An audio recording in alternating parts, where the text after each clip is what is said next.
Soy Lenka Carballo, periodista, escritora, aguda conversadora. Tengo el privilegio de entrevistar a los protagonistas de la actualidad y plantearles mis preguntas. Algunas son divertidas, otras para reflexionar o directo al hueso. Porque conversar es un arte y estar informados un deber ciudadano. Bienvenidos al podcast de Lenka C.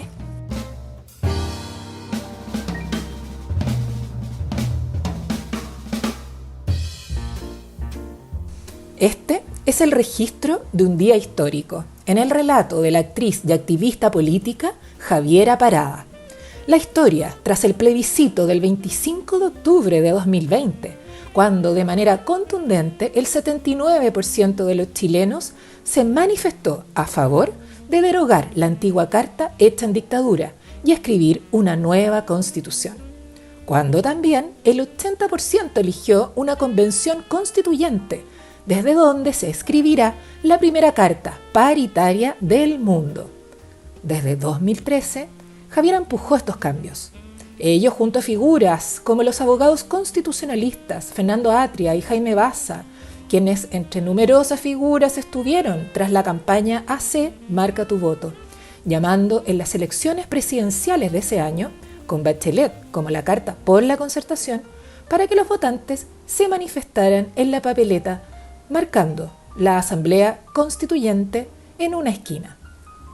Una tarea que no estuvo exenta de críticas y obstáculos desde la derecha y la élite empresarial, como de los propios partidos oficialistas, a pesar de que la nueva Constitución estaba en el programa de la presidenta electa.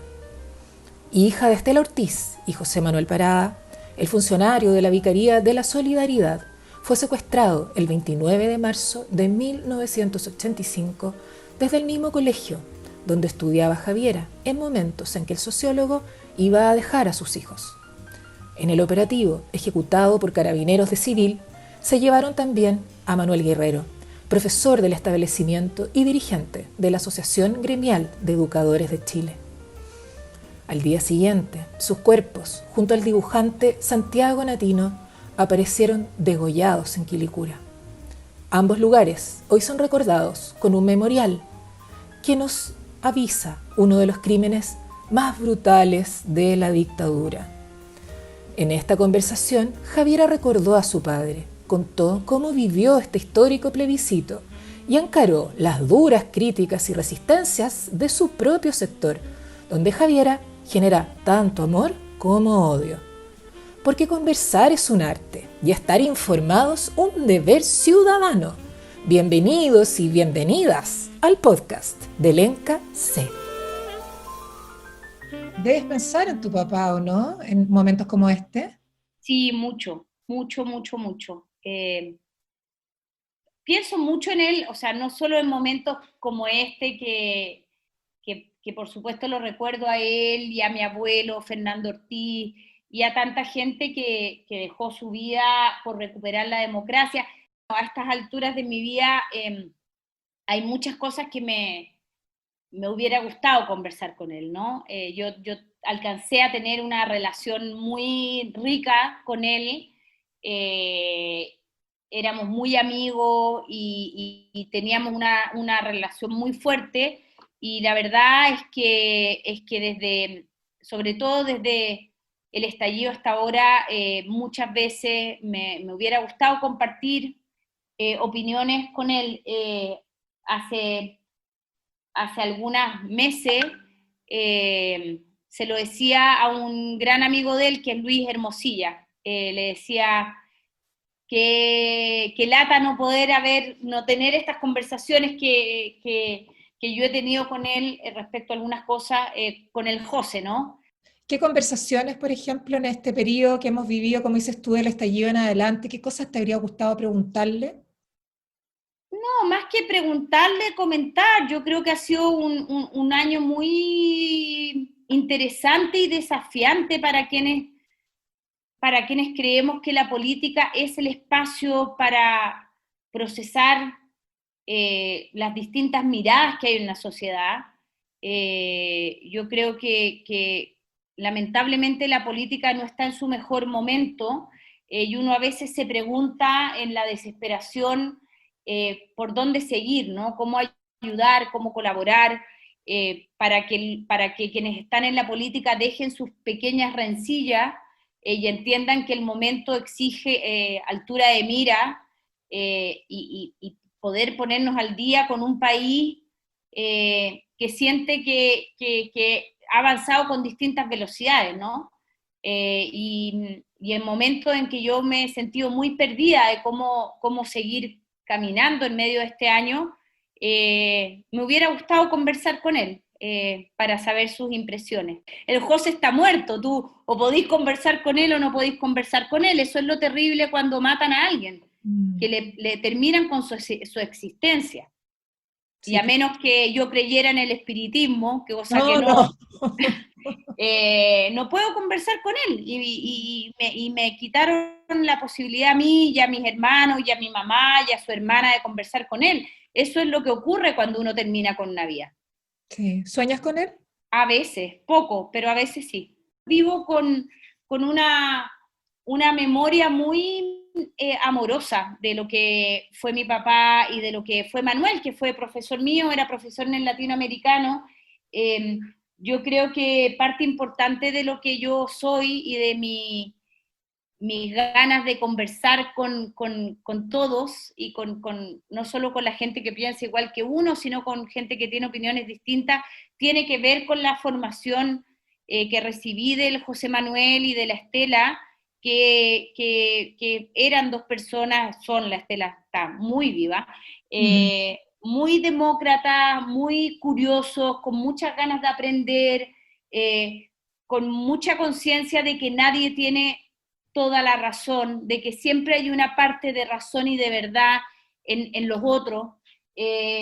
Y finalmente yo soy hija de ellos, de toda la gente, de sus amigos, de toda esa gente que durante la dictadura, desde la Vicaría, desde el CODEPU, desde el FASIC, desde el PIDE, defendieron los derechos humanos precisamente porque creen en la diversidad, precisamente porque creen en la libertad y en que cada uno y cada una tiene el derecho a opinar lo que sea, y eso es el entorno en el cual yo me crié, y por eso durante este año he estado defendiendo tan fuertemente el diálogo como un instrumento central de la democracia.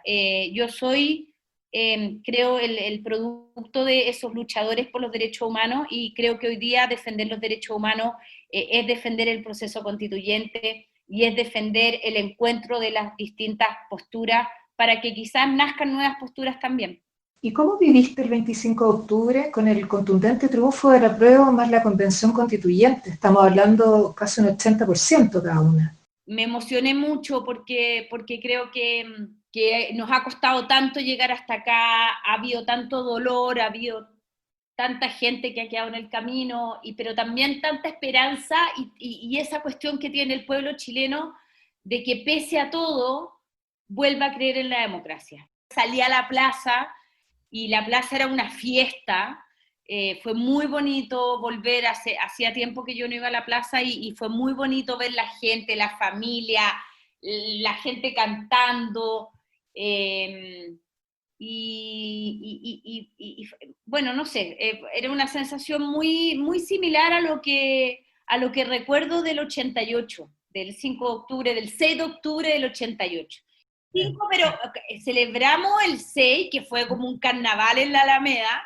Entonces, todo eso yo lo he sentido como de alguna otra manera, porque no sé por qué tenía como una tranquilidad, quizás de saber esto que te decía antes, ¿no? Que hemos hecho todo lo que hemos podido para llegar, para construir lo que ocurrió el día domingo. Así que nada, cuando vi a Fabiola Campillay y a Gustavo Gatica ir a votar, también, o sea, es muy increíble que dos personas jóvenes que quedaron ciegos por la acción de agentes del Estado sigan confiando en la democracia y en nuestro sistema institucional para hacer las transformaciones. Creo que tenemos que estar muy orgullosos de nuestro país y de nuestro pueblo, porque sin duda somos demócratas. Sin duda el proceso constituyente de la presidenta Bachelet, las 200.000 personas que participamos en los encuentros locales autoconvocados, en los cabildos,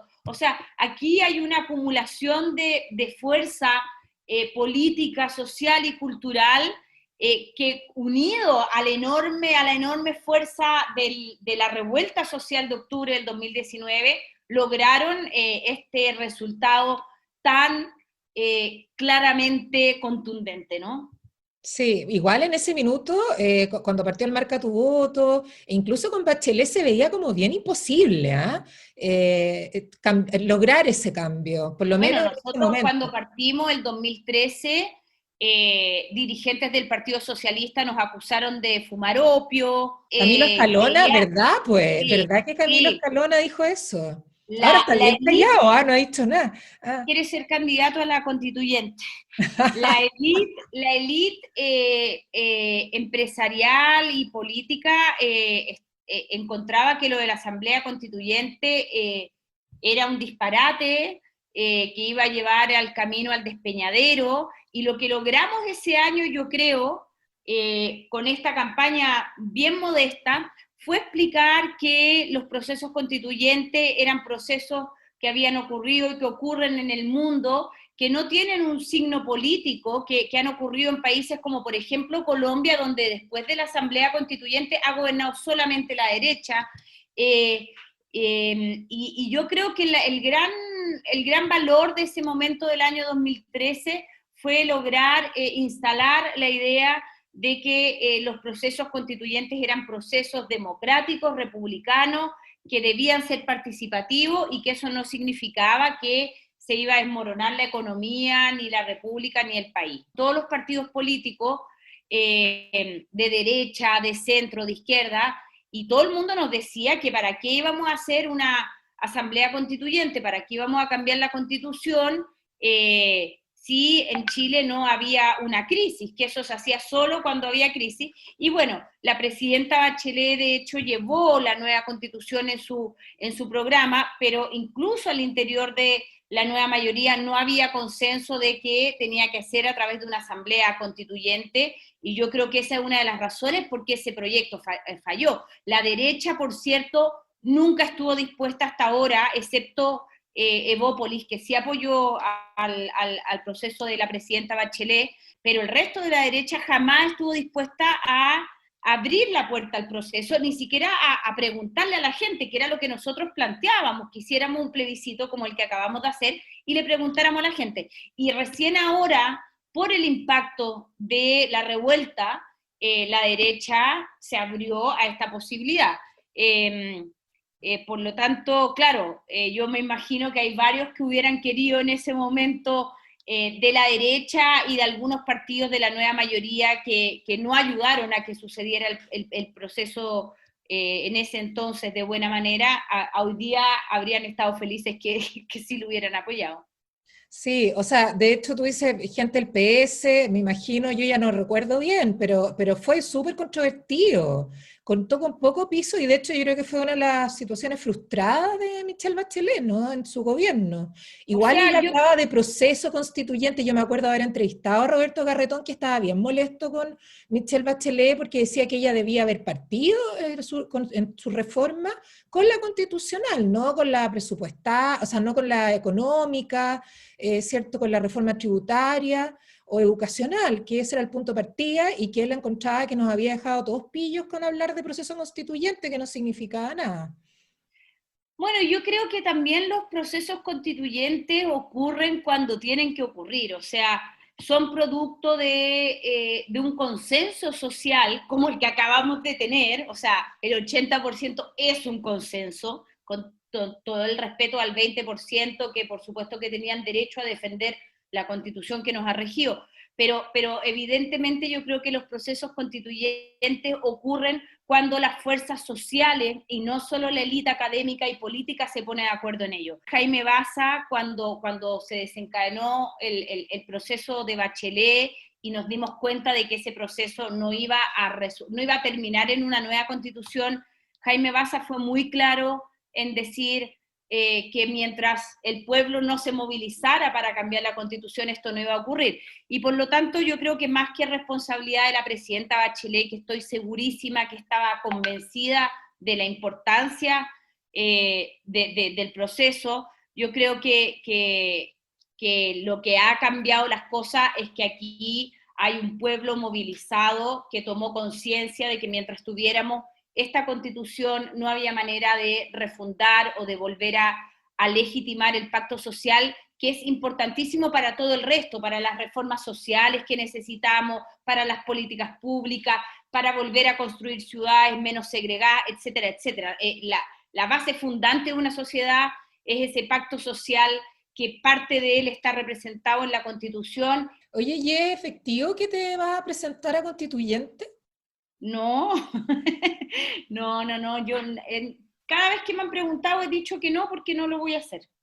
Porque uno se mete a las redes y dan por hecho que tú vas de constituyente. No, a mí me han preguntado varias veces y yo he dicho que no, creo que precisamente por lo que te estoy diciendo, creo que es un momento para que aparezcan otras voces, creo que hay dirigentes sociales de los lugares donde, o sea, lo que tú misma decías, como la votación de los lugares donde más salió el apruebo son lugares de sacrificio ambiental, entonces dirigentes sociales, dirigentes del mundo, qué sé yo, de la cultura, científicos, políticos también. Creo que es muy importante que haya gente con experiencia política porque vamos a tener que construir acuerdos, pero yo creo que es importante que se abra la cancha y todos los años que yo he trabajado para que haya una asamblea constituyente era precisamente para que todas las voces que han estado ausentes del debate público o que no han llegado a los lugares donde se puede amplificar su voz puedan estar. Y por eso llevo 7 años trabajando para que ocurra la asamblea constituyente, así que no voy a ser candidata. En ese análisis crítico que tú haces, ¿no? de la oposición, ¿pones en el mismo saco al Frente Amplio, a los partidos que forman el Frente Amplio? Y de los Sí, cuales fuiste parte en algún momento. sí, los pongo a todos. Yo creo que en general aquí ha habido una actitud mezquina de los partidos. Creo que la ciudadanía que hoy día ha estado en las calles, que se movilizó el domingo votando, no entiende las peleas y disputas que tienen entre ellos. Creo que esas disputas no están a la altura de la enorme altura moral y democrática del pueblo chileno, y creo que están en deuda. Creo que están en deuda y yo espero que se hagan cargo de esta oportunidad que les ha dado la ciudadanía para validarse. Creo que es muy importante que los partidos políticos separen el proceso constituyente del calendario electoral que vamos a tener.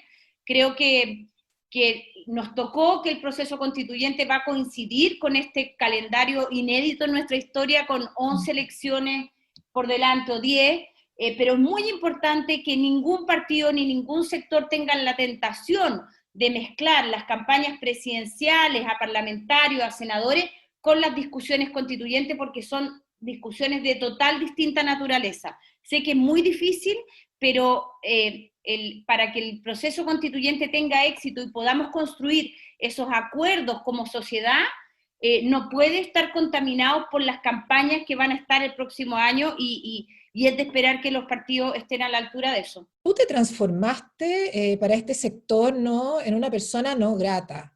Han habido varios episodios, uno mismo lo ve en las redes, o cuando conversa con gente que simpatiza con ese sector, básicamente a partir de cuando tú decidiste salirte.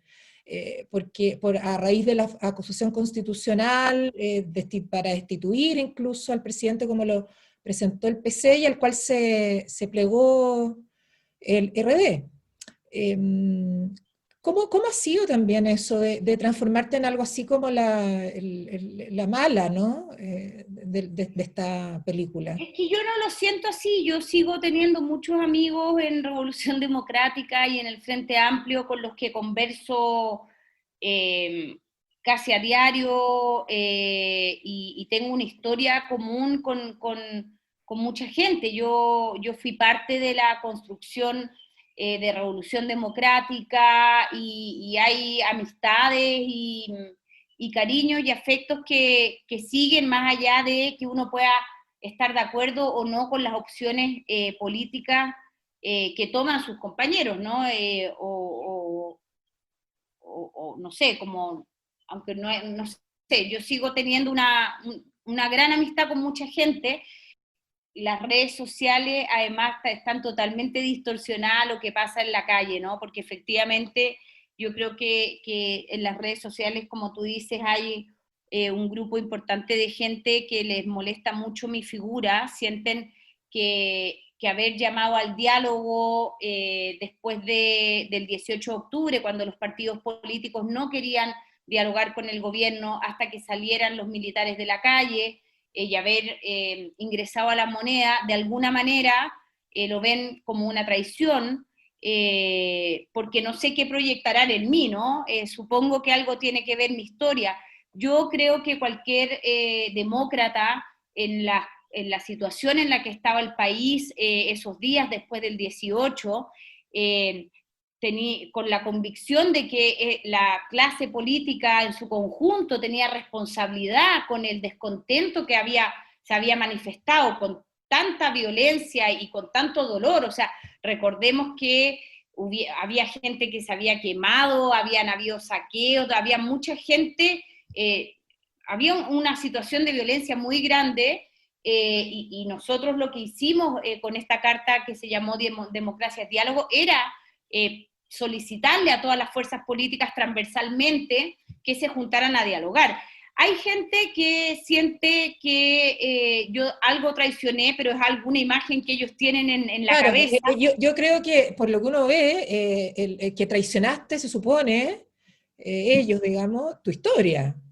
Claro, Leí, por ejemplo, una vez un tuit súper duro, terrible, que decía, nosotros hemos llorado más a tu padre que tú misma. Súper fuerte. Bueno, pero es que precisamente gente que no conoce mi historia, porque mi historia es precisamente lo que yo he estado haciendo todo este tiempo. Yo siempre, toda mi vida, durante la dictadura, los primeros años de la transición, luego en Barcelona, luego cuando retorné a Chile, he sido una persona que desde distintos lugares he estado desde los 12 años de mi vida defendiendo los derechos humanos. Me han tomado detenida muchas veces, he sufrido no solo el asesinato de mi padre y la desaparición de mi abuelo, sino que la represión, la muerte de amigos, y he sido una activista por los derechos humanos, por los derechos de las mujeres, por los derechos de los pueblos indígenas, por los derechos de los trabajadores. Desde que tengo conciencia, todo lo que yo he hecho, desde que tengo uso de razón, que es poner mi vida y mi persona a disposición de esas causas, es totalmente coherente con lo que yo he vivido hasta el día de hoy. Y por eso mismo, Javiera, ¿qué sientes? Porque te duele, te da rabia, te da pena cuando ves ese tipo, porque son muy duros, te insisto. O sea, Es que no los veo, no, yo tengo, desde que era chica y hacía teleserie y he sido una persona pública, he aprendido a tener mecanismos para separar lo que es mi vida pública de mi vida privada. De hecho, no miro o sea, no tengo como la práctica de mirar Twitter, los insultos que me llegan, ni mucho menos. De hecho, o sea, tengo silenciado un montón de gente pues, alguna vez que me han como insultado de esa manera. Yo soy una persona que me encanta discutir, adoro el debate de ideas, pero también creo que uno no tiene por qué aguantar que te digan cosas como la que tú acabas de decir, ¿no? Y por lo tanto hay también mucha gente que está silenciada y a la que no, ni siquiera puedo leer si quisiera. Mi experiencia cotidiana en la calle es totalmente distinta, o sea, es diametralmente opuesta a las redes sociales. La gente es muy cariñosa, me saluda, me da las gracias, se para a conversar conmigo. Por lo tanto, ¿No tienes mala experiencia? ¿No hay gente que te grita cosas, que te son no, pesados, nada? no, la Porque gente es uno por lo muy que ve en las amorosa. redes como que piensa, chuta, esta pobre no puede ni salir a la calle. No, es todo lo contrario, la gente es muy amorosa en la calle, en el supermercado, en la locomoción pública, y esa es mi experiencia cotidiana, que hay harta gente que sentía que era importante hacer lo que hicimos en ese momento, y que entiende que lo que nosotros estábamos intentando era precisamente darle un rumbo político a ese enorme descontento que se había manifestado, y que intentábamos que no se repitiera lo que pasó en este país cuando se rompió definitivamente el diálogo político, que fueron 17 años de una dictadura espantosa, y de la cual muchos de los que firmamos esa carta fuimos testigos, víctimas de distintos lugares, desde distintos lugares, y lo que precisamente queríamos hacer cuando hicimos esa carta y fuimos no solo entramos a La Moneda porque se nos invitó cuando fuimos a dejar la carta, sino que también nos entrevistamos con el presidente del Senado, fue precisamente decirle a quienes tenían responsabilidades que tenían una responsabilidad y que era evitar que en Chile volviera a ocurrir lo que ocurrió durante la dictadura. También fue bien duro Raúl Zurita contigo, ¿no? Cuando dijo lo del vestido blanco manchado con sangre, y tú eres bien cercana a él. Aquí no puedes decir que era la furia de las redes sociales, era alguien cercano. ¿Cómo lo viviste y en qué quedó la relación hoy día? Porque él te decía al final de la carta que te quería mucho, digamos, o sea. Mira, yo con Raúl Zurita hemos tenido varias diferencias políticas a lo largo de los años. De hecho, él me apoyó en mi campaña para presidenta de Revolución Democrática, y yo lo había invitado a recitar en el acto de cierre, y justo antes di una entrevista en la cual criticaba a los gobiernos de Cuba y de Venezuela. Y él me escribió diciéndome que él no estaba de acuerdo con eso y que si aún así yo quería que él fuera a recitar al cierre de mi campaña. Y yo le dije que por supuesto que sí, que yo creo en la diversidad de opiniones, creo que la diversidad es una riqueza, creo que mientras más debatamos nuestras ideas, más nos enriquecemos como sociedad y como personas. Así que yo respeto la opinión de la gente, yo nunca he pretendido que todo el mundo crea que todo lo que yo hago está bien. Soy una mujer adulta que, insisto, me encanta la discusión y el debate de ideas, y por lo tanto eh, Raúl Zurita está en su derecho a opinar lo que haya querido opinar en ese momento. Yo luego he estado con él y nos hemos saludado con el mismo cariño de siempre. ¿Y no lo han vuelto a hablar ese tema? No hemos hablado del tema, o sea, es que mi opinión es esta y la suya es la de la carta. Ya, y eso ya pasó, ya se dio vuelta la página en el fondo con eso. O sea, es que la vida va para adelante, no va para atrás. Perfecto, muchas gracias, Javiera. Ya, gracias a ti. Ya, cuídate. Chao. Soy Lenka Carballo y este fue el podcast de Lenka C.